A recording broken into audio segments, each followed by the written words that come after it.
Corona virus की vaccine उपलब्ध होने के बाद वो सबसे पहले किसे मिलनी चाहिए?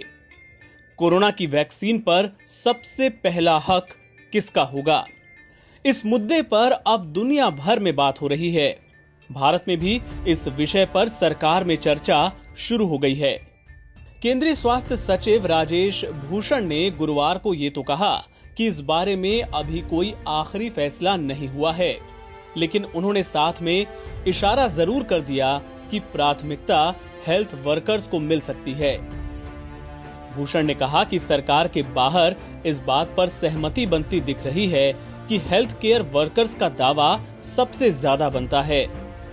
इससे ये भी दिखेगा कि समाज और देश उस काम की सराहना करता है जो इन फ्रंटलाइन हेल्थ वर्कर्स ने कोरोना काल में किया।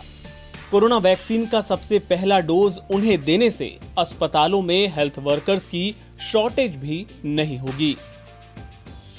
हेल्थ वर्कर्स के बाद किन्हें मिल सकती है वैक्सीन? वैक्सीन बनने के बाद हेल्थ वर्कर्स को सबसे पहले दिए जाने पर तो आम राय बनती दिख रही है, लेकिन हेल्थ सेक्रेटरी ने कहा कि अभी कोई प्रायोरिटी लिस्ट नहीं बनी है। लेकिन अगर ऐसी कोई लिस्ट बनती है तो उसमें दूसरा नंबर किसका होगा? इस सवाल पर भूषण ने कहा कि बुजुर्ग, अन्य बीमारियों से ग्रस्त और ऐसे लोग जिन्हें कोई बीमारी नहीं है और वो बुजुर्ग भी नहीं हैं, लेकिन उनकी सामाजिक और आर्थिक स्थिति ठीक नहीं है, ऐसे लोगों को दूसरी प्राथमिकता पर रखा जा सकता है। उन्होंने कहा कि पॉलिसी मेकर्स इन तमाम सवालों पर विचार कर रहे हैं।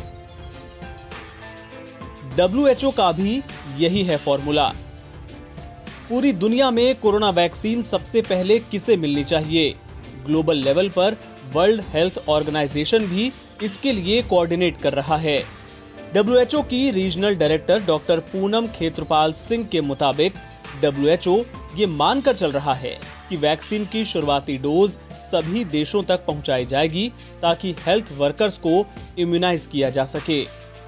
उन्होंने कहा कि वैक्सीन जल्दी से और बराबरी से सबको मिल सके, इसके लिए WHO ने एक्सेस टू कोविड-19 टूल ACT एक्सेलरेटर लॉन्च किया है। हालांकि डॉक्टर सिंह ने ये भी कहा कि ऐसी कोई लिस्ट अप्रूव नहीं है कि वैक्सीन पहले किसे दी जाएगी, लेकिन उस लिस्ट में दूसरे नंबर पर ज्यादा रिस्क वाले मरीज हो सकते हैं।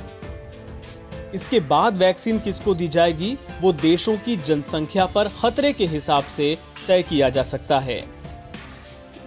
NBT ऑनलाइन की रिपोर्ट।